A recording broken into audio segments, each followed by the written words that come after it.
I hold property forever, I collect rent forever, and I pay no taxes. So if you like paying taxes, then, don't invest in real estate. Best time to prepare for a crash is before the crash. Only idiots buy at the top of a market. And today the world is full of idiots. The profits are made when you buy, not when you sell. So if you're worried about your position, you probably bought too high. Who wants to live below their means? I want to live the best life I can possibly live. So I talk about this often. I use liability. If I want to buy a new Ferrari, I first buy an asset, and the asset pays for the Ferrari. I wanted a Rolls Royce. Why? Because I never had a Rolls Royce. I've had Bentleys. So I built an asset, and the asset then bought my Rolls Royce. Now I'm kind of bored with cars. So I don't have a guilty thing, is that I have financial education, which is what the Rich Dad Company teaches. And you can have the same thing too. You just have to stop listening to those school teachers who are poor. Most school teachers, like my poor dad, very good people, but they're so terrified of making mistakes. They want a steady paycheck, and they want a guaranteed pension. I don't think you can get rich from that point of view. Look at this chart here. It's called the cash flow quadrant. E and S, employee and self-employed. That was my poor dad. These guys work for money. These guys are not capitalists. They work for money, and they invest their own money. On the B and the I side is my rich dad side. That's the capitalist side. Capitalists use other people's labor and other people's money to get rich. Which side do you want to be on? I'd rather be on the capitalist side. So that's the only difference. It's a whole shift of mindset and education, but everybody can do it if you want to do it.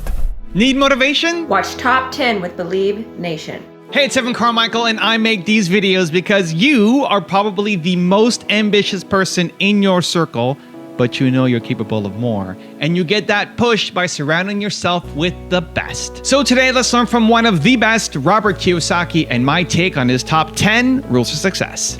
Enjoy. Rule number 2, study real estate. Real estate is a very important asset class. So a lot of people think, well, I have stocks, I have bonds, I have mutual funds, but they're just assets. But real estate is, to me, the single most important asset class to study, especially today, since I just was watching CNBC, Bubble Vision, and they finally acknowledged that Zillow has a 7,000 property problem because they flip property. And naturally, I tax, and I don't flip property. I hold property forever, I collect rent forever, and I pay no taxes.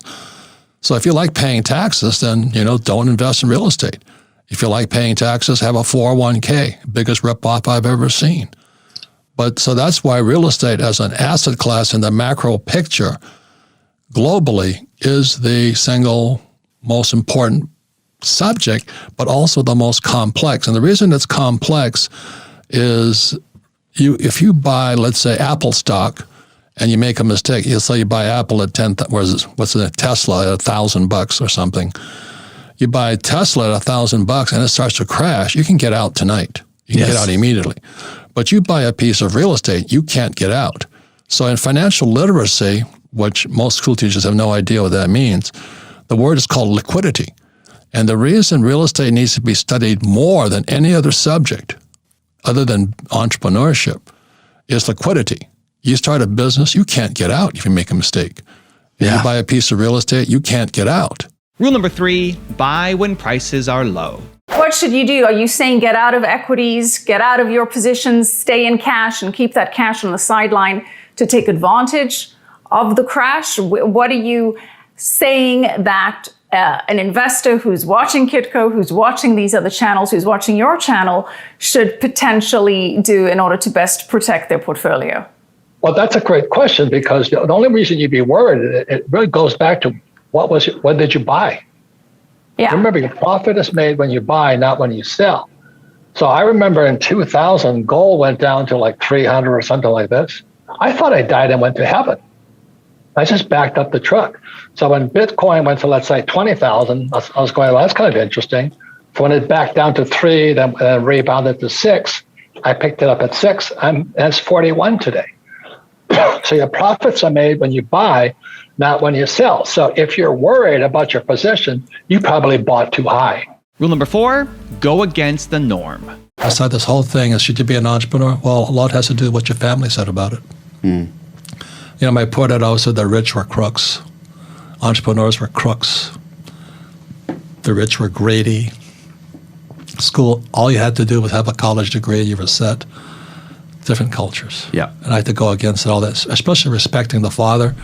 Also, to make sure you're actually taking action after watching this video, I've designed a special free worksheet just for this video. The worksheet will highlight all of the lessons learned in this video, as well as pull out our 3 favorite learnings and quotes that will inspire you to actually do something. The worksheet will also give you space to write down what your key takeaways are and your specific plan of action to make sure you're getting results. If you want the worksheet designed specifically for this video, absolutely for free, there's a link in the description below. Go click on it and start building the momentum in your life and your business. I'll see you there. Rule number 5, get out of the rat race. You've long advocated for investing in real estate as a source of income, one of the biggest premises of Rich Dad, Poor Dad. Do you still suggest investing in real estate, in the real estate market now? Absolutely. You want to invest in things that last. That's Jim Rickards. Invest in what lasts. But this is the key. Let me explain something. Behind me is my cash flow board game. There's 2 tracks on the board game. There's a rat race, which is a 401k guy. And then there's a fast track. That's a capitalist track. In other words, this is it here. Okay, so this is this is book 2 of the Rich Dad series, ESBI. So our schools teach us to be employees and self-employed like doctors, lawyers, and stuff like this. Capitalists teach people to be business owners or brand owners and investors. But the only way you get out of the rat race is via a thing called a financial statement. So if you read Rich Dad, Poor Dad, and if you read Cash Flow Quadrant and you play the cash flow game, you have to have a financial statement. Your financial statement is what your banker wants to see. So when I go talk, I just borrowed $31 million a couple of weeks ago for a piece of property in Austin, Texas. If I didn't have a strong financial statement, I couldn't borrow $31 million. And so what's happening today is the poor middle class who went to school, they got their jobs and all this stuff, they're being wiped out, while the rich are getting richer because everything the Fed prints stays in the asset class, not the business class. Rule number 6, be truthful. Finally, one day I had this transformational event. I did a thing called EST, Earhart Seminars Training. Everybody did it, and all this. And I sat in this room and I realized I was a liar. And I realized that's why I'd never be successful, because I could lie, cheat, and steal, and I was very good at it.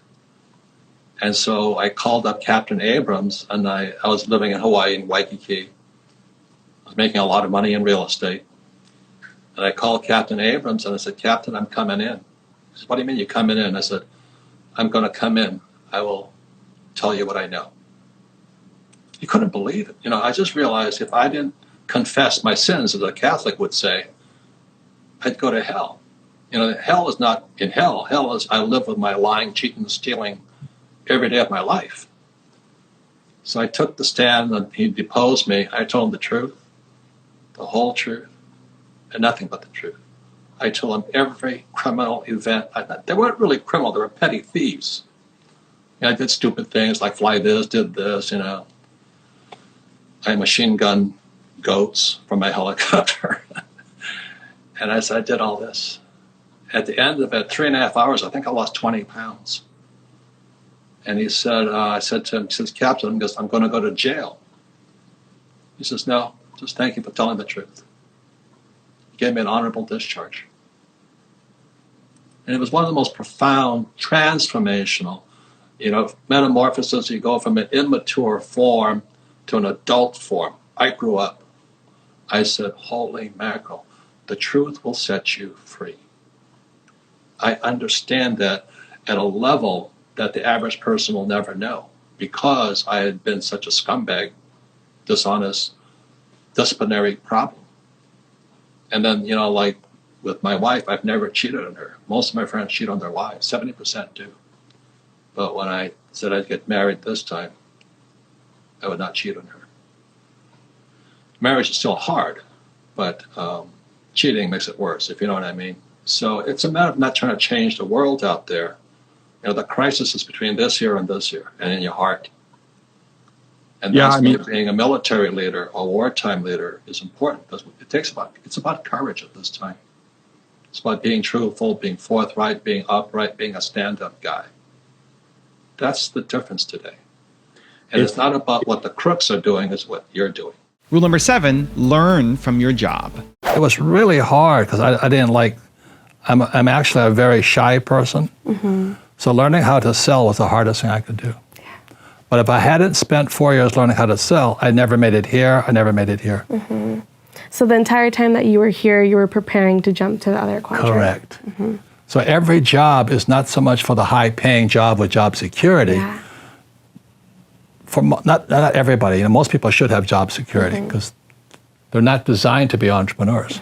But if you're going to be an entrepreneur, then you better take this job and say, well, which way am I going to go? So I knew my job at Xerox was to go here and here and here, not stay here. And I actually make so much money over here that I don't need job security, I need the money. So really that's the lesson. When you look at a job, you look at what can I learn more than how much can I make. And I think that's the biggest challenge. And if you look for a job where you can learn a lot, the harder the job, the better it is. Rule number 8, use debt. And it's especially with real estate. So let me say this much. In macro, there's 4 different asset classes. Number 1 is a business. So I set out to build a business which is a brand. Like Warren Buffett only invests in brands like Coca-Cola. So Rich Dad became a brand.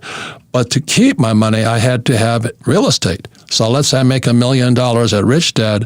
I go into real estate, I borrow $4 million. And then guys like Dave Ramsey are saying, get out of debt. I said, well, it's good for you, Dave, but it doesn't work for me because I hate paying taxes and I like making money. So then the third asset class, which is stocks, bonds, paper, mutual funds, savings. I don't touch that stuff. And number 5 are gold, silver, Bitcoin. And because that's where I store my value. So when I need money, I use debt. And the reason Bigger Pockets, Brandon Turner and David Green are here is because when you use debt, that is frickin' dangerous. I was just in Dallas 3 days ago with my partner in real estate, Kenny McElroy, who's part of the smartest guy I know. I love him. He's the best, man. He is one smart dude.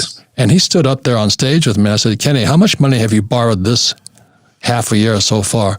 $300 million.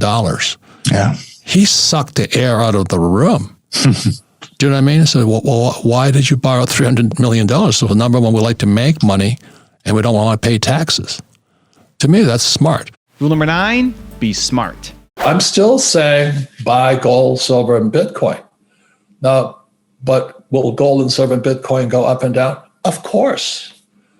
But that's why you want to buy the stuff early. So I'm in my entry price for Bitcoin is 9,000. When it goes to, let's say, 20,000, I'm still in the money.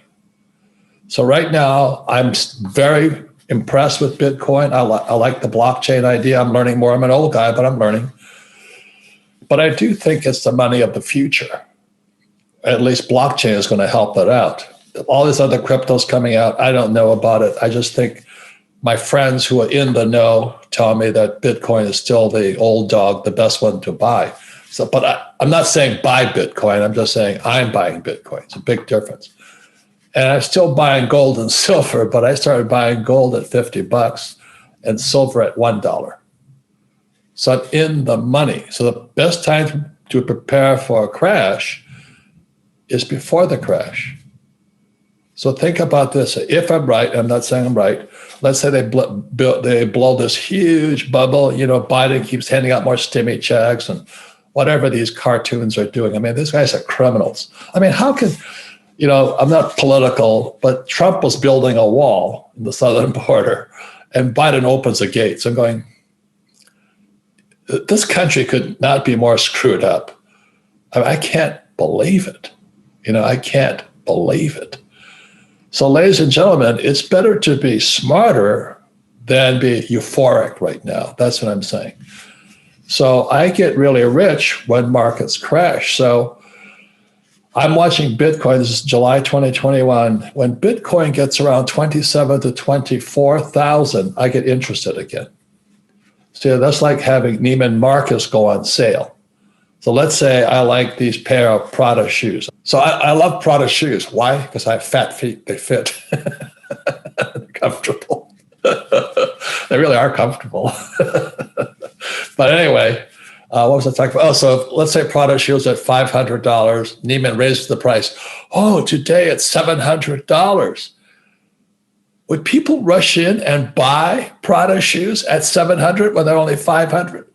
But that's what these idiots are doing today. They're buying stocks at all-time highs, buying real estate at all-time highs. I'm going, everybody's happy. Why do people get happy when you're buying assets at tops of markets? So if I'm not saying, if Neiman Marcus says, well, those Prada shoes that were $700 are now on sale at $1, guess what? I'm not going to say, oh, that's terrible. The shoe price crashed. No, I'm going to get really excited. I'm going to stock up on Prada shoes or whatever there is, you know? So ladies and gentlemen, only idiots buy at the top of a market. And today the world is full of idiots, full of idiots. Everybody's happy. So let me say it again. This is an old saying in my world of investing. How did you go broke? Well, two ways. Slowly at first, then suddenly.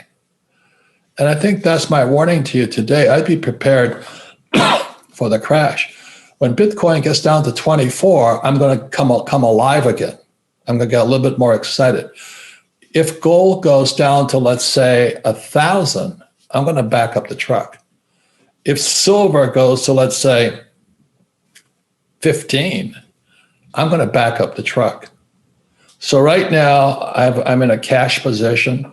I'm just waiting for the crash. And rule number 10, the last one before some very special bonus clips, is buy silver. In my opinion, all the smart guys are saying, silver is your best investment. Silver is 50% off its all-time high. I love silver. I mean, I just bought some more. I mean, I don't mind. I buy silver mines, but I also buy silver coins. So let me just say my simple philosophy as a capitalist is, gold is for saving, silver is for spending. So if the S hits the fan, as you know, I'm going to be spending my silver. What makes something an asset or liability is the two most important words in business: cash flow. Which way is the cash flowing? So an asset, if the money is flowing into your income statement, it's an asset. So my rich dad would say, if money is flowing into your pocket, it's an asset. If money is flowing out of your pocket, it's a liability.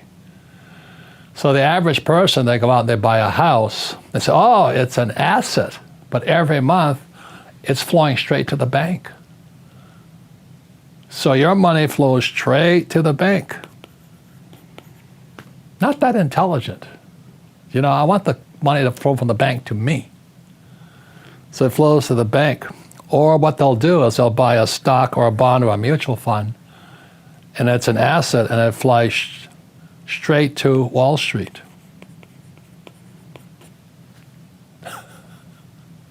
Not your asset, it's Wall Street's asset. And the third line, when you look under expense, first line is tax. So the average employee, like my poor dad, with a high-paying job, the money comes in, goes straight out the taxes and to the government. Does that make sense? So when you get a job, first line, taxes, second, mortgage to the bank, third, your 401k or your IRA, straight to Wall Street. But you think they're assets. It's not, they're assets, but they're not your asset. So that's one of the big things my rich dad taught me is you got to control your cash flow. You want the money flowing into your pocket, not out of your pocket. So the one last thing I'll show you here is this is the asset column. This is what rich dad worked for. He worked for assets. He didn't want a job. And this is my poor dad here. He wanted a high-paying job. Different mindsets. So today, you know, I still go home to Hawaii. I see my relatives, and they call me Bobby. Bobby, have you got a job yet? And I go, no, Auntie, I don't have a job. She goes, oh, too bad, you're unemployed. I said, yep. So their mindset is they've been programmed to be employees to work for the rich. And that's what my rich dad taught me. So it's all here in the financial statement. The rich work for assets. The poor and middle class work for money. Very different mindset. So I don't want a job. I just want the asset that produces income called cash flow. Not taxable. Not taxable. That's why the rich are getting rich. The team is the hardest part of the game. You know, okay, I'm going to take on the Cleveland Cavaliers next year. Who am I going to put on my team? Well, my brother-in-law, who's fat and ugly. You know what I mean? Yeah, do you know what I mean? Oh yeah, I should have a team. Well, you better choose your team really carefully. Or you know, my son needs a job. He's a drug dealer, but he played basketball in high school, and that's what entrepreneurs do. They don't choose their team with any kind of precision. Now, I made that mistake. You know, I brought on like friends who thought they were entrepreneurs, and they're incompetent. You know, they were terrible, and I was terrible also. The difference is when we failed in our first business, I went on. They went back to their jobs. There's a very big difference in mindset. So all I'm saying here is this: if you're going to understand this, study entrepreneurs. Like I studied Edison. You know, I studied Gates, Jobs. My biggest hero of all is Jobs, Steve Jobs. I studied Walt Disney, Henry Ford, Tesla. You know, this guy Elon Musk, this Tesla car. Elon Musk is the new Steve Jobs. I mean, this guy is out of sight. Smart, he knows the game very well. Well, I always say the number one skill of an entrepreneur is the ability to sell or communicate. Number one. Because sales equals income. So if your sales are down, your income's down. But it's not just selling your customer, you gotta sell your employees. That's really tough, you know. And then next is selling my investors. So I'm selling investors, I'm selling employees, I'm selling customers, and I'm selling myself. You know, I gotta talk myself into, I don't have the pleasure of being down. Entrepreneurs have got to be up. Because if you're down, your employees know it, your customers know it, the market knows it. So number one is sales. But when you look at the big picture, there's three things an entrepreneur must learn. Number one is PR. And what you're talking about is PR. The other day, Fox News interviewed me to find out if I would endorse my friend Donald Trump for president. You know how much that's worth? You know, they co-branded us. Kiyosaki, Rich Dad, and Trump. That's incredibly priceless. You know, so getting PR is a number one skill. Under that is marketing. And what marketing does is like advertising. They want to set the customer up to get ready to buy. Oh yeah, I saw that Kia ad. I want to buy a Kia. I want to buy some land, I want to buy this. So the customer is now primed to buy. That's marketing's job. Then the last thing is a sale. So if you've done a really good job on PR, then you've done a great job on marketing. The sale is like that. You know, they walk in, they buy. But if you have no PR and you have no marketing, you have to pound, hard close. Well, Mr. Customer, you know, today's changing business environment, you should buy my insurance. And people today hate sales pitches more than ever before. So the number one sales job of a true entrepreneur is to develop your ability to get PR. And I'll say it again, most entrepreneurs are not good at sales. They're horrible at marketing. They have no idea what it is, and they can't get any PR. And so they struggle. And again, sales equals income, so they crash. If you want to stay small, be the smartest guy on the block. And that's why most accountants, most attorneys, most doctors never get rich. It's because they're too narrow. They're experts in toenail removal or something, you know what I mean? Or my attorney, that poor guy is an A student, but he knows jack about outside of that. Whereas I never had, I flunked out of high school twice because I can't write. it's irony that I'm a writer today. But the reason I'm pretty good is because in the military, we're taught to be generalists, not specialists. So when I sit down with my team, I have accountants, I have attorneys, I have media guys, I have IT guys, I have graphic designers and all this. So I operate as a team, since I don't know anything. So in actuality, being a great entrepreneur means I could be the laziest guy and I can know the least. But I have to have a very smart team with just a ring finger around me. So because I was never smart, I had respect for people who are smart. And a lot of times I meet A students and they think they're the smartest guys on planet Earth. And that lack of respect is what keeps them small. And that's what most corporate guys want to do. Stay small, you gotta climb that corporate ladder, you gotta beat the other guy for the job, and it's all that stuff. It's not the way an entrepreneur really works. It's corporate. It's school system. You gotta beat out for the grades, you gotta have the best grades. I don't have to be the best, but I have to hang out with the best. What's your philosophy when it comes to human resources? How do you get the right people, and then how do you keep the right people? It's the most important part of business. That's why I went to military school. Then I was a Marine Corps. The reason when I talk to military veterans, you probably have the most important skill of all, because all we're trained to do, whether you're a general or a private, you're taught to be leaders. It is a number one skill of an entrepreneur is people skills and leadership skills. And unfortunately, most people don't have it coming into. So when I do my talks to veterans and all this stuff, I really want to encourage them, because they're pretty depressed because they can't get it. They're a Walmart greeter, which is a good job, but they're afraid to take the leap into entrepreneurship. But military guys, I don't care what branch of service, just by the indoctrination process and the survival rate, whether you go to combat or not, is that you learn leadership skills, people skills. You've got to have that. Whether you're a team of one, you still have to deal with your customers, and the good customers, bad customers, lawsuits, taxes, government regulations, and all this. They're all people skills. So when somebody says to me, what do I need to learn? I said, boy, you better learn how to communicate pretty quickly to people you don't like and get them on your side. How to win friends and influence people. Basic book. The number one skill of an entrepreneur is people skills. What's what Bucky Fuller said?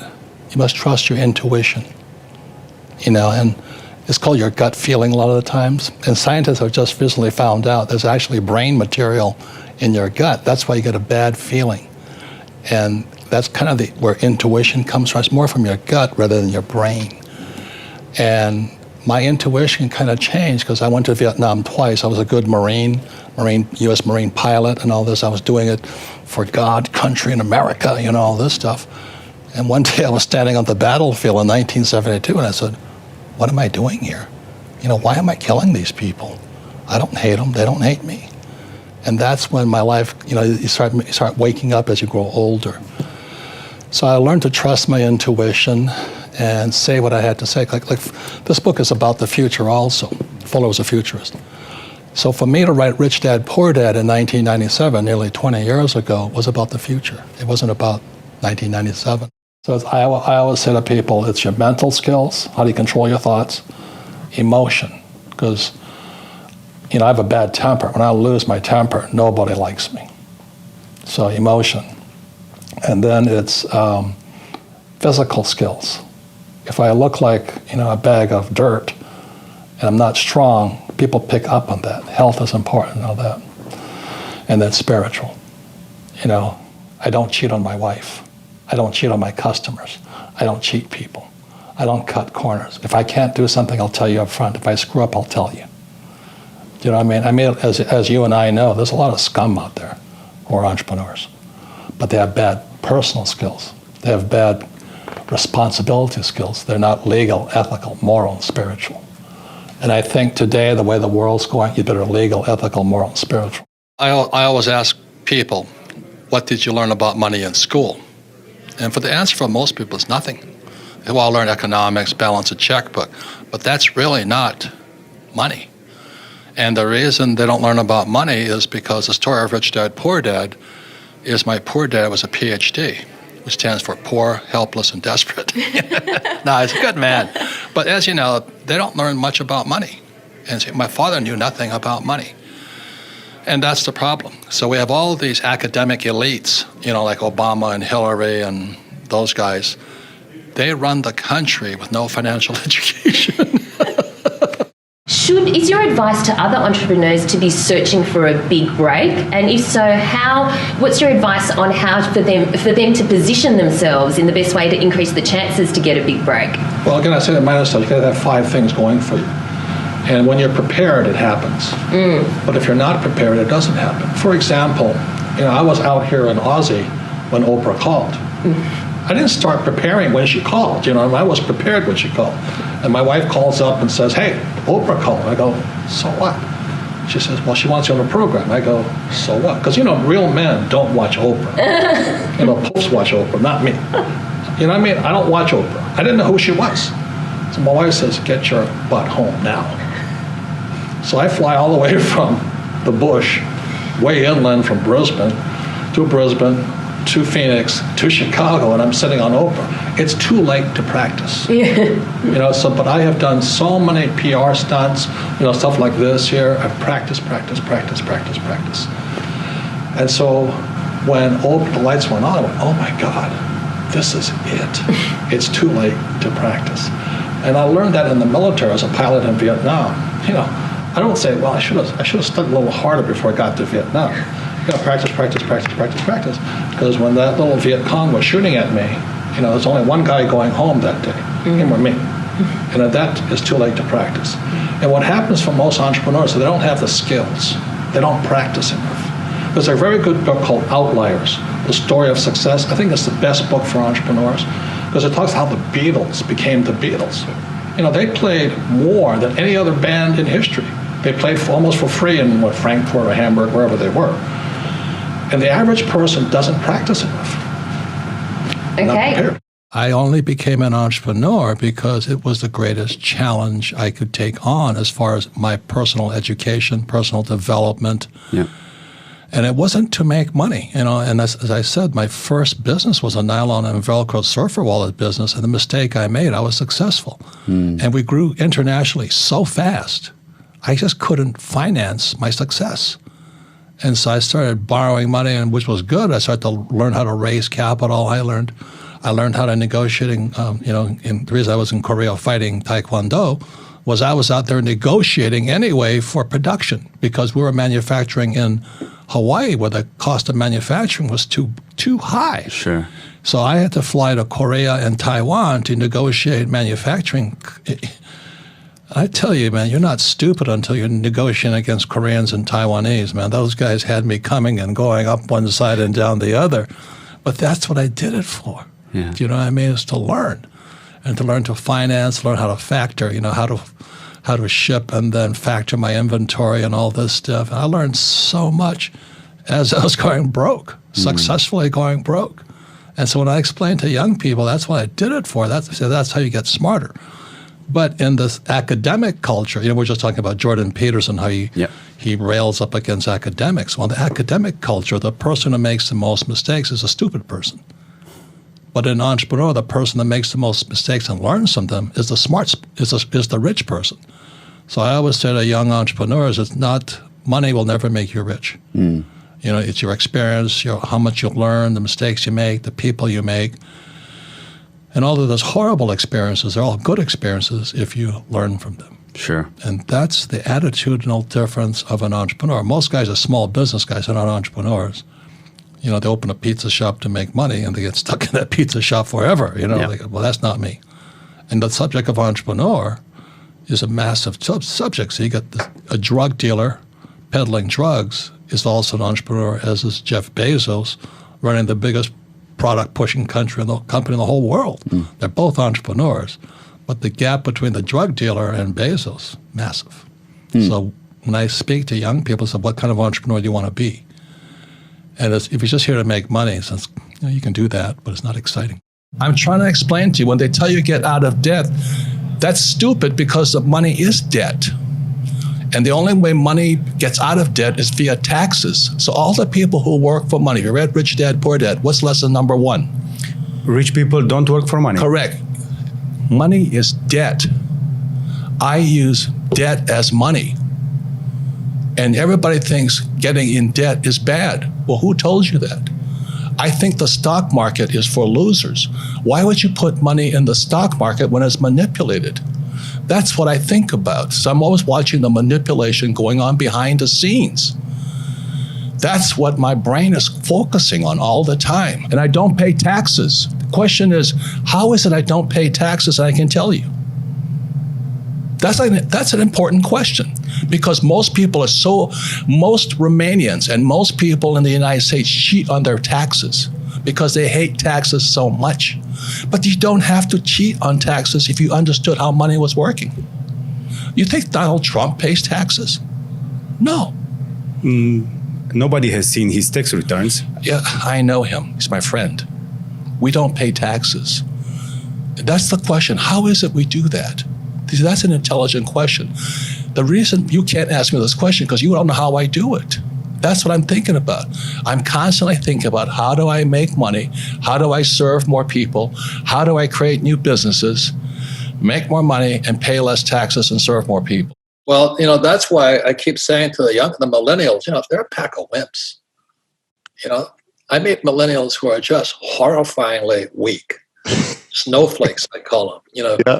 They go to college and doormats. They're taught trigger events or whatever. I don't know what they say today, but they've got to have special rooms where there's no whatever. I'm going, holy mackerel! Welcome to the real world, And there's other millennials who are as tough as nails. I mean, this is the biggest opportunity they've ever had. Huge.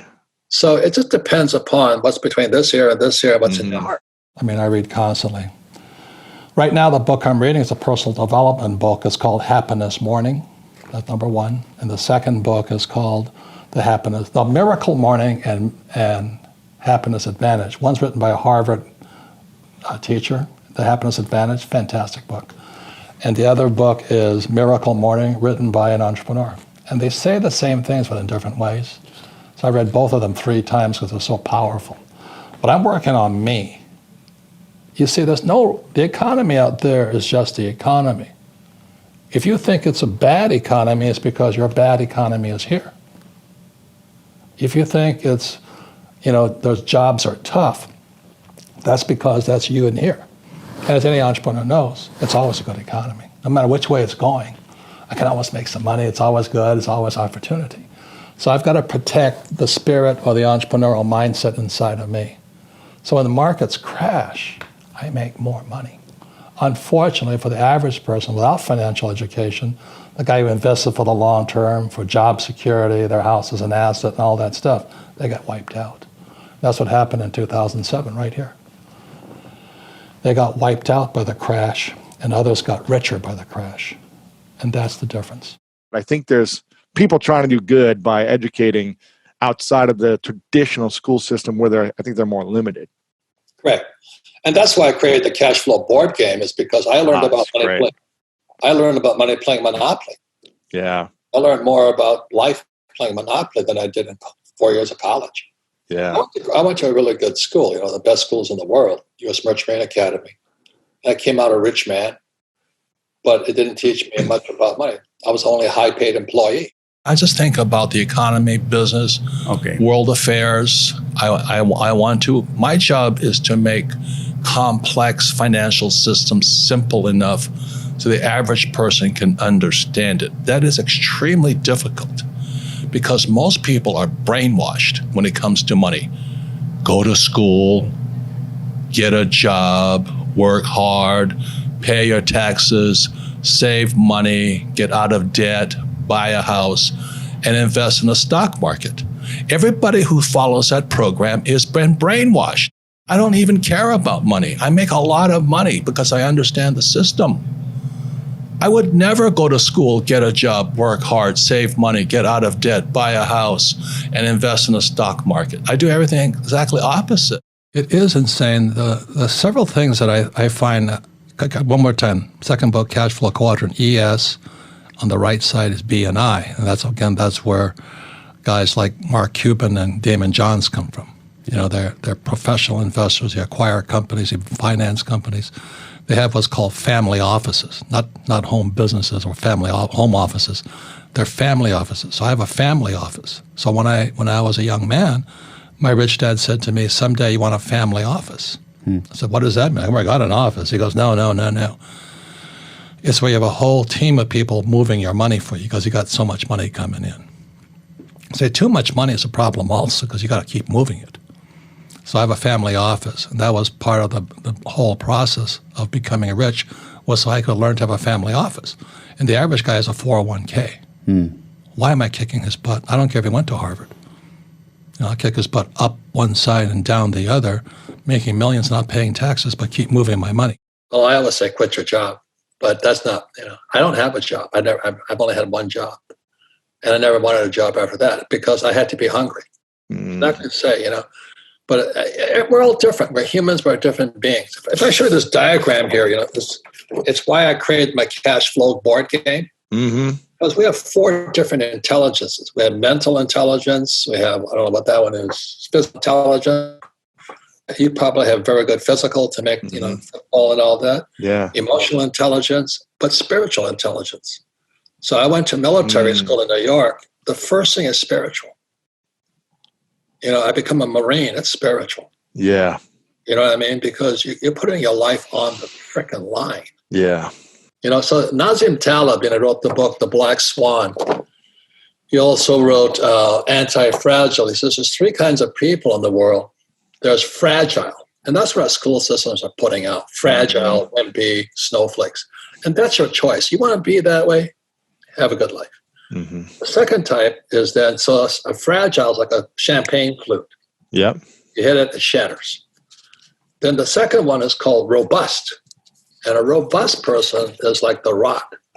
You can pound on them, dump on them. Yeah. They take it. But that's all they do. They take it. And then anti-fragile is somebody like you where they pound the crap out of you and you get smarter and better because of it. So I love Nassim Taleb. A lot of people call him Dr. Doom. But the way I look at this whole thing, this economy is, we're probably going into a depression. We're not going to get out of this one. Really? Oh, yeah. And so the thing is this good for you or bad for you? I'm looking forward to it. The last crash was 2008. And I made more money in 2008 than in my whole life. So this one here, 2000, what is it, 2020? I'm going to get even richer. But other people are going to get poor. And if they're baby boomers, they're going to blame it on this coronavirus. Oh, my health, hey, hit the road, put on some running shoes, change your diet, get some sunlight, get healthy. Don't be a wimp. But, oh, no, I'm so afraid of dying. I'm going, you're already dead. You don't even know it yet. In the Marine Corps, we used to call them corpse people. Right. Corpse, not core, yeah. A corpseman. No, a corpseman. A corpseman is a person who's dead but doesn't know it. Wow. They're so afraid of dying, they're already dead. Yeah. It's about taking action, taking control of your life, taking control of your health, your finances, everything. This is the best time to be alive right now. What should the people understand about this way of living? Because we cannot all be entrepreneurs. Some people need to get some jobs. Or should we all try and look at how we can change our lives in the way you show it in your books and your keynotes? It's up to the person. It's up to the person. It's a free choice. You want to be an employee, you choose to be an employee. You want to be an entrepreneur, you choose to be an entrepreneur, but you've got to study. They're two different people. What you have to study is different. Mentally, emotionally, and spiritually, they're different people. An entrepreneur is extremely different than an employee. But it's a different study. The trouble is our school system trains us to be employees. Go to school, get a job, work hard, save money, pay your taxes, get out of debt, and invest in the stock market. That makes you poor. You've got to learn how to make mistakes. And the school punishes you for making mistakes. Second, you have to operate in a team. Everybody talks about team, except in school. If you take tests as a team, you're called cheaters. Yeah. So just those two mind constructs. The average guy goes out there afraid of making a mistake and starts a business and they make mistakes, obviously. Then they don't have a team. But it's all mindset, entrepreneur, skill set. I have to sell, I have to communicate, I have to know how to talk to accountants, attorneys, and all that stuff. And then the rules. The rules are different for small entrepreneurs and big entrepreneurs. And I love the government because you write the rules for these guys. And unfortunately, what upsets the socialists on this side is they don't know the rules on this side. You know, I would never break a law intentionally. I don't have to. So I don't have to pay tax as long as I'm like Elon Musk in partnership with the government. And that was always my ultimate goal, was to be a good enough entrepreneur that the government would want me as a partner. So when I buy, 1,600 units down in Tucson, government loves me because I'm providing housing. So I'm an entrepreneur in housing. I don't flip houses. That's a crime what they do, And on top of that, when you flip a house, the government charges you higher taxes to do that. As long as I rent the house, which I'm providing housing, they give me tax breaks. And when I borrow money, the government loves that because the government needs debtors. They don't need savers. They got plenty of money. They just print it. See, it's all opposite. These guys are opposite from these guys here. The big question is how much is enough? Because I think the reason Kim and I are successful is we always started small. Mm-hmm. We actually stay small. Kitchen table. And we do keep doing the same thing, but we don't ever try to get big. We got big, but I think we got big by staying small. We did. I mean, our core group is very small. Yeah. And then we license out. So for those of you who think you have to start some mega company or make millions of dollars, that's not really true. Now, the lesson is here, you got to choose your teachers wisely. When the market crashed in 2008, guess how much money I borrowed? A lot. $300 million. No way. From private investors, the bank, or how does that work? Because interest rates were dropping and real estate prices were going to the toilet. And when I walk into my banker, this is what Rich Dad Poor Dad about. Rich Dad Poor Dad is about a financial statement. Mm-hmm. Income statement, balance sheet, statement of cash flow. It's a book on accounting. People don't even know it's a book on accounting. So I walked into my bank with my partner and had all this property that was floating to the surface. And I say, I'll take them off your hands. I just give me the money to buy the property. Wow. That's cojones. $300 million. Give me the money and I'll buy your properties for you. That's crazy. So it depends. And this is my whole thing. I'm now $700 million, almost $1 billion in debt. Really? You know why? Because I don't pay any taxes. The more debt I have, the less tax I pay. And the average guy goes, how do you do that? Because you have bad teachers. And so it's this whole thing that you got to choose your teachers wisely. That's why I wrote the book, Fake money, fake teachers, fake assets. I don't touch that garbage that Wall Street puts out. I don't have a 401k. I don't have stocks, bonds, mutual funds, ETFs. Doesn't mean you shouldn't, but I don't need them. Okay? Right. And the other part is, look, for you young guys, the best teachers are not in colleges. The best teachers are on YouTube. The best teachers are on YouTube. Wake up. I say to young people, the millennials, you've been screwed. You're being left with a world that's absolutely in horrible shape financially and all this. Student loan debt, pensions are collapsing, financial systems are collapsing, the rich are getting richer. But apparently somebody gave you something to get yourself out of this, and what the millennials have that I didn't have was an iPhone. The iPhone is the single most powerful. I cannot believe how much power that thing has. So it seems to me, I'm not really religious, I'm not political, but I'm saying that God does provide at some level, and God provided the millennials with an iPhone. Holy mackerel.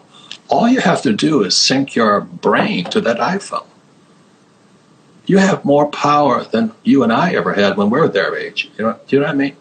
The trouble is, if they haven't gone to school and they have a teacher that is incompetent, and we've all had incompetent teachers, their brain and the iPhone are not synced in to making money. Do you know what I mean? And if you can't make money with your iPhone, there's something wrong in your brain, not the iPhone's brain. I went to war twice on the front lines. Yeah. And I changed. What happened? So I joined the Marine Corps. I go to flight school in Pensacola. I learned to fly. I go to Camp Pendleton. I strap on my weapons. I go to advanced weapons in Camp Pendleton. I go to Okinawa, and then they send me into Vietnam. And I came out of Vietnam about 4 months later, back to restage in Okinawa, and I thought everybody had changed. I looked at the fellow Marines, and I thought they were. And it wasn't that they were. I had been to war. You got tougher. You got stronger. It's different. When somebody's trying to kill you, every single mission, I went down 3 times. No way. Yeah. And I came back stronger and tougher. So I come back to Okinawa. I got like a week off, and they're going to ship me back into Vietnam again. I said, what happened to these guys?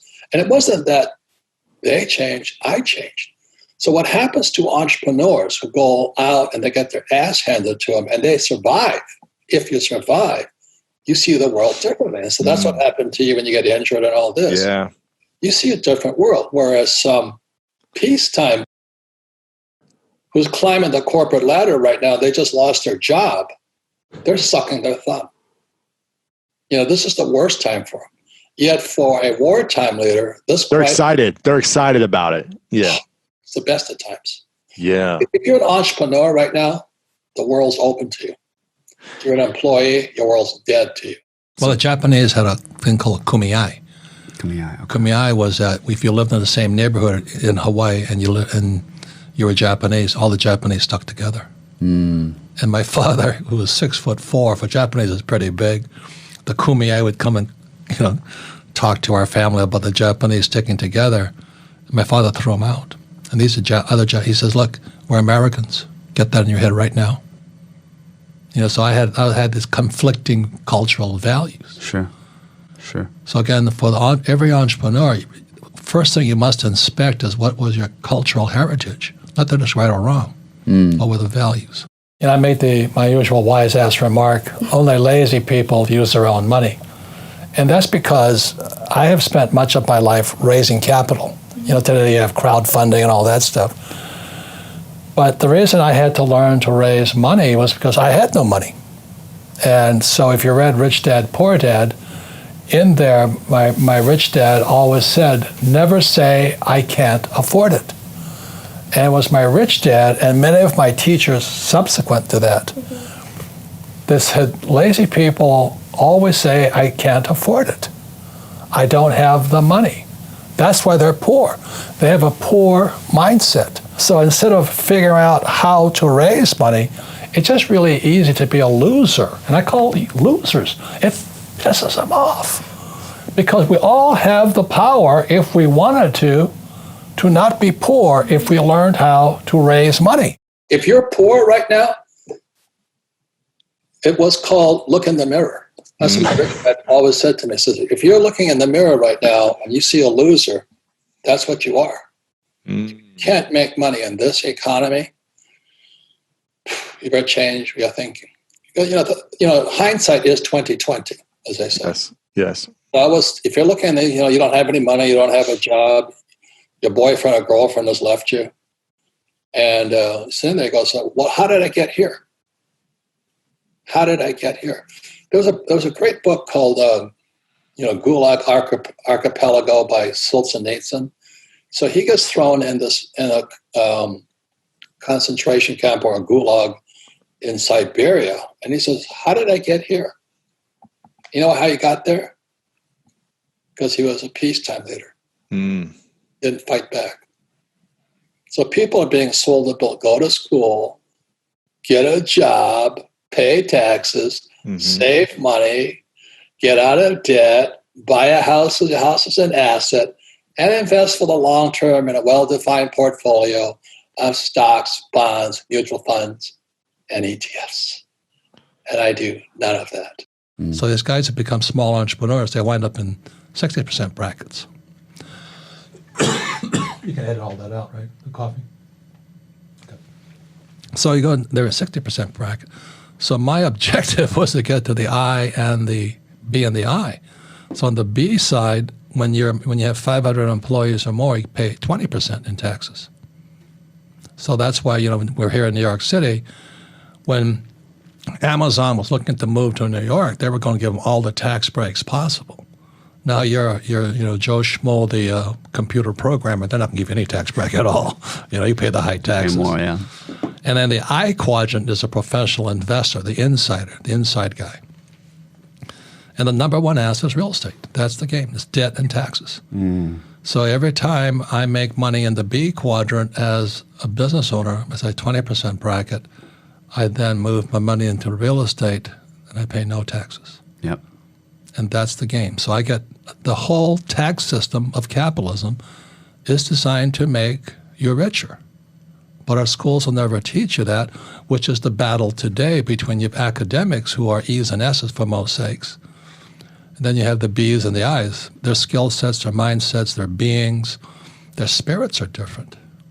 So when they kicked Bezos out of here, no problem. He just moved. Yeah. So for an entrepreneur that wants to one day start their business and they understand now because you're here that the school system that they're currently in is not going to provide them that, or let's say a parent is watching and they know that their student is going to be part of the STEM field, let's say. What should they do? Should they go out there and drop out like I did and try to start their business and take that risk? What are the ways to transition off of that? Well, that's the reason I wrote Rich Dad, Poor Dad, and then the Quadrant. So it gave guys like you kind of a roadmap. I mean, there's so many different ways you can get there. And then the third book is Rich Dad's Guide to Investing, the I Quadrant. See, the I Quadrant's the key. And as a professional investor, I use the I Quadrant to analyze businesses.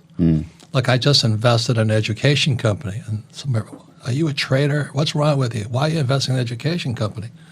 I said, who funds education companies? And they go, I don't know. I said, the government. So that's why these charter schools and all that, they're pretty good investments. Because your source of income is the government. Because, the whole Constitution says every child must have an education. So they might be teaching them garbage, but I like the source of funds. Because you're on the other side. I'm only kidding. Because you're on the other side of the table, right? Yeah, I'm just sitting there going, what am I looking at? I want, if the entrepreneur has no skills, and say, I got a PhD, but I can't sell, I can't negotiate, I don't have any professional skills and all this. I don't care if a PhD, I'm not going to invest in you. But if you say to me, the federal government is going to give you $1 million a month to teach kids, suddenly I like you a lot. Because it's the federal government that's giving you the capitalist money. here, right? I'm not that mercenary, but I'm pretty close. I'm pretty it. close to that. And then I'm just going to invest that money in real estate. Yeah. Yeah. Let's talk about money. So we talked about this idea of the rich mindset. We understand how broken the education model is because it's a lot of it, as we mentioned, modeled back to the 18th century of Prussia and the factory system. It was what you're talking about had two purposes. One, to train employees, and second, to train soldiers. People would just do as they're told without thinking. Right. Was that because they were fighting Prussia and they realized how efficient the soldiers were in the war and they wanted to model off that? Well, they were taking farmers. Right. You see, the whole thing went agrarian, industrial, today technology. So back then, they were trying to get these farmers who were pretty independent little guys, and they work for themselves. So they're trying to train them from farmers, or S quadrant, self-employed, to employees or soldiers. Right. People who would do as they're told. Right. And the education system hasn't been updated since that time, basically. No, it's actually gone backwards, in my opinion. In what way? Well, they're misinforming and miseducating. Look, the biggest thing for an entrepreneur is you've got to learn how to make mistakes. And the school punishes you for making mistakes. Second, you have to operate in a team. Everybody talks about team, except in school. If you take tests as a team, you're called cheaters. Yeah. So just those two mind constructs. The average guy goes out there afraid of making a mistake and starts a business and they make mistakes, obviously. Then they don't have a team. Gotcha. And the odds are stacked against them. Yep. So my wife and I started with a bookkeeper. Why a bookkeeper? Because the number one thing an entrepreneur must have is accurate records. I've made so many guys show up and they say, where are your records? They want me to fund their company. They don't have any records. They have no numbers. I said, how do I know if you're good or bad? Well, yeah, man, it's a good concept. We're doing a lot of good. We're going to change the world. Yeah. This is like a revolutionary concept. We're good people. Yeah. You know, I have a master's in art. Yeah, we're from the same city, you know? I know, yeah. You know? We grew up together. Yeah, yeah. I mean, if you're not doing well, if you're not thriving today in this crisis, then somebody to your head. Somebody crawled upside your butt and into your head and messed with it. You know, go to school, get a job, work hard, taxes, save money, and then get out of debt and invest for the long term in a well-diversified portfolio of stocks, bonds, mutual funds, and ETFs. If you've done that, you're in big trouble. So as you know, if you don't change your thoughts, you don't change your life. And that's why I've been tweeting. I know I'm so old, I don't know what Twitter is. I'm finding out fast. But anyway, what was I talking about? Oh, I said, go to YouTube, man. The best teachers are on YouTube, and they're not getting paid stupid academic rates. You know, they don't have tenure. Most of them, if they're a real teacher, they're doing really well today. You're doing well. I'm doing well. I would listen to us, not that phony at Harvard, you know, the peacetime leader. I don't know if it's good news, except to be careful. You know, what changed my life was a book, like it did for many people. And it was this book here. It was called The Grunge of Giants. And it's by Dr. R. Buckminster Fuller. And Grunge stands for Gross Universal Cash Heist. So when I was, I think, in my 30s, I went to study with Fuller. You know, he's most well known for the geodesic dome. And I first saw his geodesic dome in Montreal, Canada, Expo 67, the World's Fair of the Future. So my classmate from school in New York, we hitchhiked up to Montreal just to see Bucky's Dome. It was a U.S. pavilion, and it blew me away. You know, and but we all have these events and teachers in our lives. And so I think the good news is that there's a teacher like you online now. The best teachers are on YouTube, not in schools anymore. And I think that's really the good news, is what we're doing is the news. What's happening in the news today is fake. It's the old news. This, it's tragic. This coronavirus, you know, like, I don't know if it's real. I mean, the virus is real, but the media terrorism is frightening.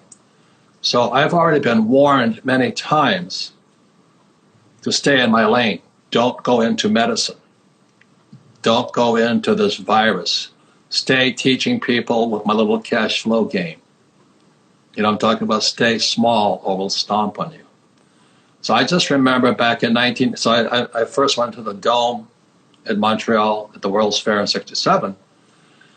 And I studied with Fuller in 1981, and I studied in 81, 82, and 83, and he was predicting the future. He told us what was coming. And as I've said many times to many people, it's not what I want to do. I don't do what I love. I ask myself, what does God want done? And what God wants done is real education, in my opinion, and it's financial education. And there is no real financial education in our school systems, and that's not a mistake. So that was in 81 and 83. I couldn't take it anymore. I read Grunge of Giants, and I understood it because my rich dad kept saying, somebody's messing with us. And every time you say that, you know, you're a tin hat guy, you're an aluminum hat, you're a conspiracy, you're a spaceship, you're an alien guy, and I'm just saying, no, I'm an entrepreneur. At the time, I was in rock and roll. You know, my first date with Kim was to the Place, you know, and she was out front having a good time, and I was in back with the attorneys negotiating a contract. So I'm not really a rock and roller, but I'm an entrepreneur. And at that time, I said, what does God want done? Not what I want to do. I love rock and roll. And what God wants done is financial education. That was my opinion. And so that was in 83. So yesterday, you know, and so I said, I don't know if that's what I'm supposed to do, because you'll never know. You'll never know what God wants done. So I operate on faith. You know, I don't know if you saw me on Patrick Ben David. You know, that guy's a genius, man. I love working with him. He's smart, yeah. Yeah. Oh, he's smart. I used to work with Tony Robbins, and he has that quickness of brain. Yep. I'm a little Hawaiian, I'm a little slower. But anyway, he goes, I told him, I said, during the agrarian age, the church was the center. So every small town had a church. So it was very spiritual, and that was the culture. We shifted to the industrial age, and then weaponry came up. So we could now kill. They went from swords to guns to machine guns to rockets to drones, So during the industrial age, they started building statues to war heroes. So that was, as a Marine, they have the Marines raising the flag on Iwo Jima, and they have Robert E. Lee and Grant. And so everybody respected war heroes and stuff like that. Now they're tearing down Robert E. Lee and Grant and all these guys because America is now worshiping the victim. Victim mentality. The victim mentality. And that's what I said on Patrick Bet David. And a couple of my friends called me and said, "You're an asshole." And I said, "Well, you're entitled to your opinion, but I've been called better, and stuff like this." But I said, we're raising victims. Our schools are pumping out victims.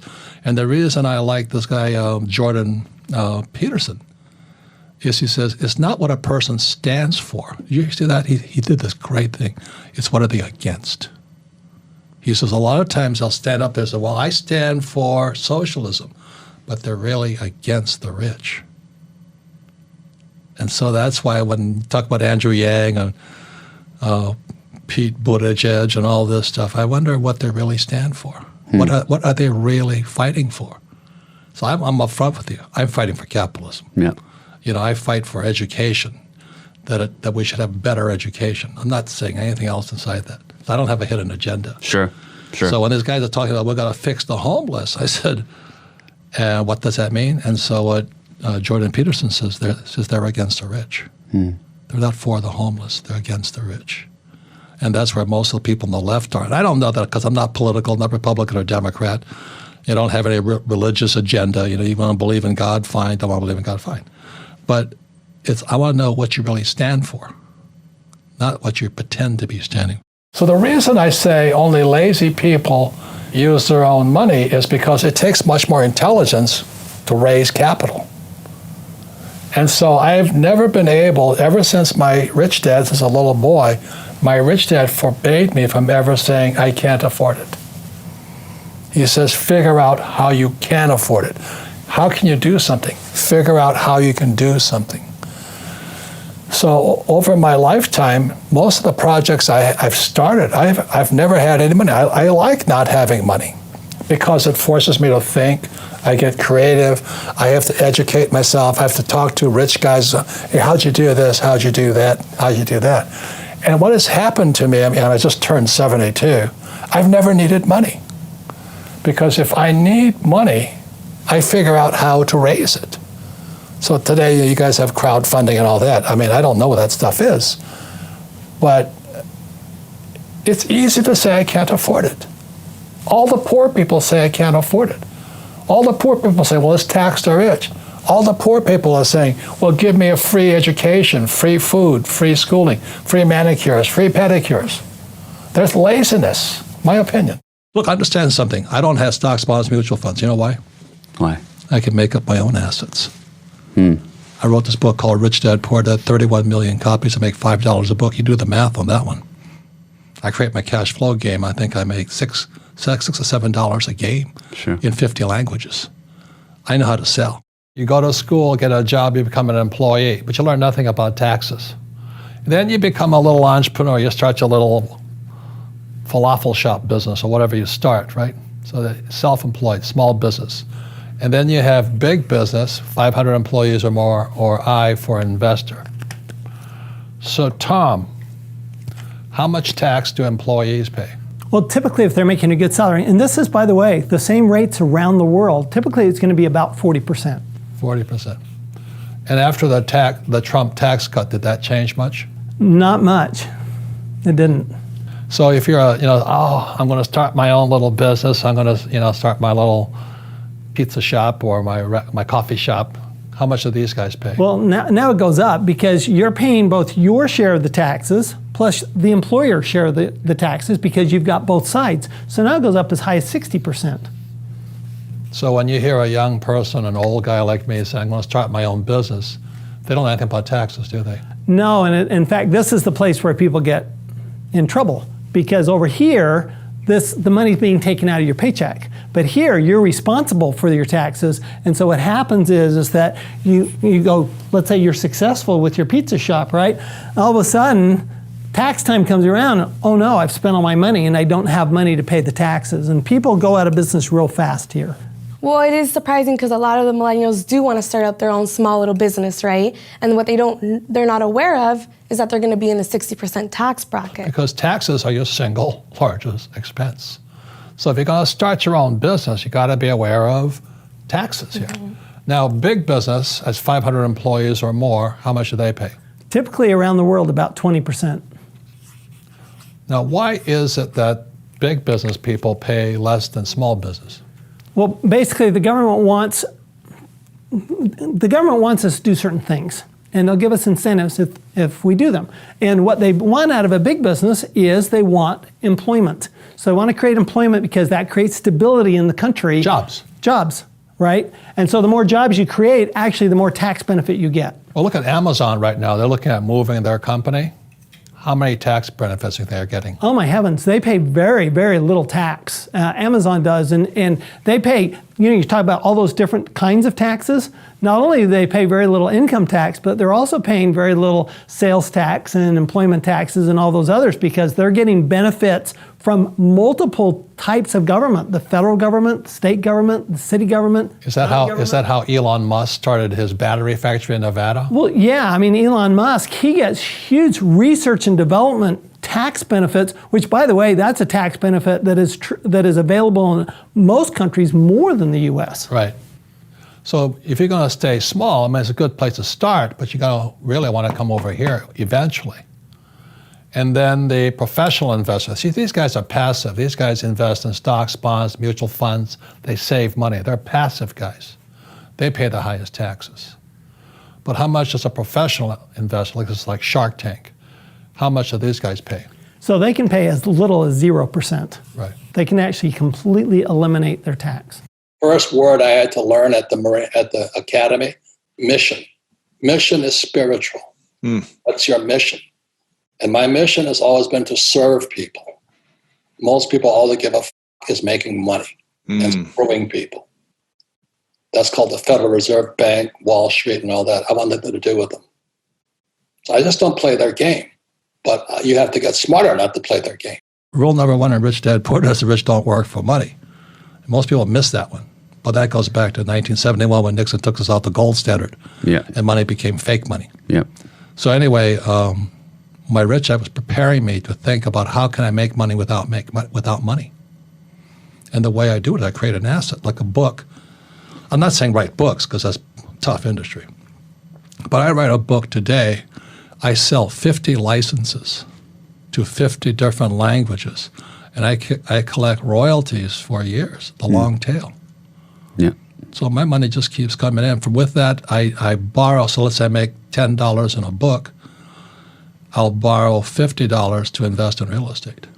I step up my basis for depreciation, amortization, and appreciation. Gotcha. That's financial education. Yeah. Not that garbage they teach you about invest for the long term of the stock market. Why would I do that when I can make up my own assets? Yeah. That's what entrepreneurs do. Every entrepreneur should be making up their own assets and staying out of the stock market. That's my point of view. But can everybody do it? No, of course not.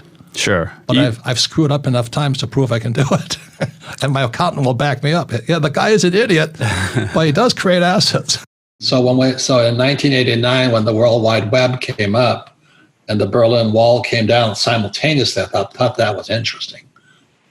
So it's another transformation. It's no different than when, let's say I'm a king in Portugal or something, and I got all my archers and my swords guys and my spear guys, and some entrepreneur drives up there with his cannon, and he just loads that cannon and blows the guy's walls down, Well, that's kind of what's happening today. All the old guys standing in their castle walls, and some entrepreneurs sitting there pounding the crap out of them.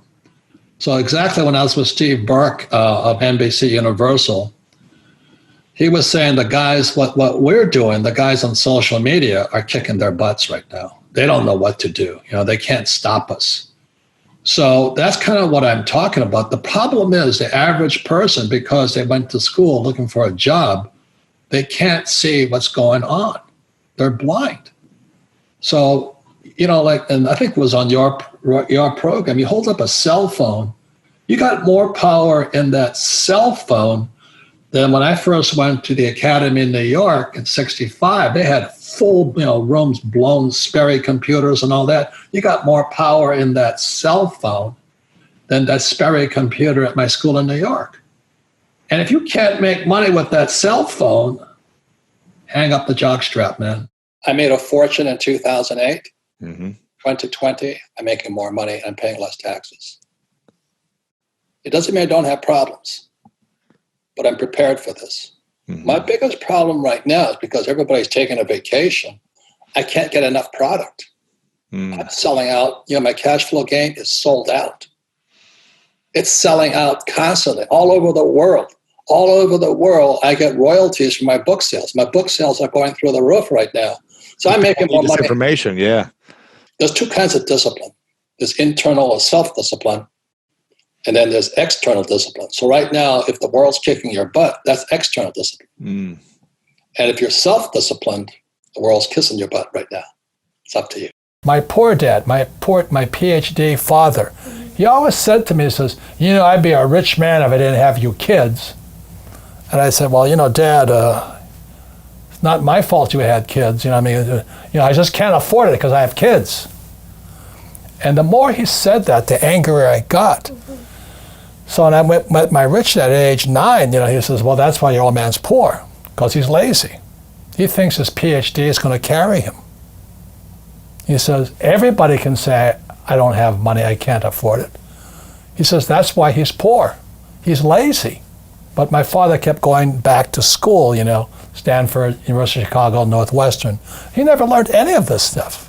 They still don't know it because most teachers want a paycheck, pension, and tenure. They want job security. So the mindset is different. So that's why YouTube has the best teachers. This guy, George Gammon, man, he's a great teacher. Patrick Beck-David, fantastic teacher. This Cardone, fantastic teachers. So choose your teachers wisely.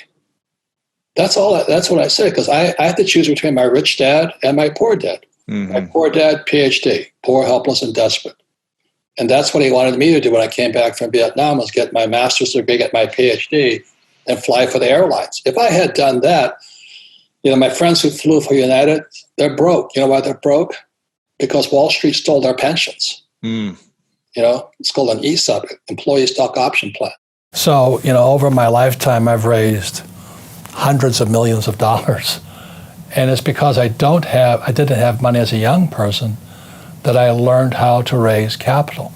And it's really quite simple. You have to find an asset that's worth more than me. If they can't invest in me because that's called slavery, buy me, So what I do is, when I started off, I write about it in Fake. I started off looking for this one little piece of real estate. I found an excuse, this 1-bedroom, 1-bath condominium on the beach in Maui. And I found an excuse for people to give me the money. All I had to do is assure them I'd pay them back. So my first deal was an infinite return deal. I had no money in the deal because it was 100% debt. It was an $18,000 condo. You can't touch them for that much anymore, but the economy was bad. So I buy this $18,000 condo. The guy wanted 10% down. You don't need higher math.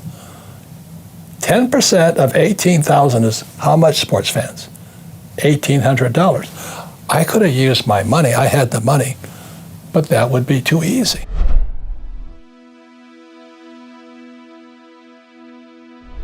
Because you made it this far in a video, I want to celebrate you. Most people start and don't finish. Most people never actually follow through. Most people say they want something, but they don't ever do the work to actually get it. But you're different. You are special. Believe Nation, you made it here all the way to the end, and I love you. So as a special celebration, if you put a hashtag Believe down in the comments below, on this video, I will showcase you and celebrate you somewhere on the screen in a future video because you are awesome. If you want 10 more amazing rules from Robert Kiyosaki, check the video right there next to me. I think you'll love it. Continue to believe, and I'll see you there. I got a job with Xerox because they had sales training. And then for 2 years, I was the worst salesman they ever had. I was going to get fired from Xerox. And so I went to my rich dad and I said to him, why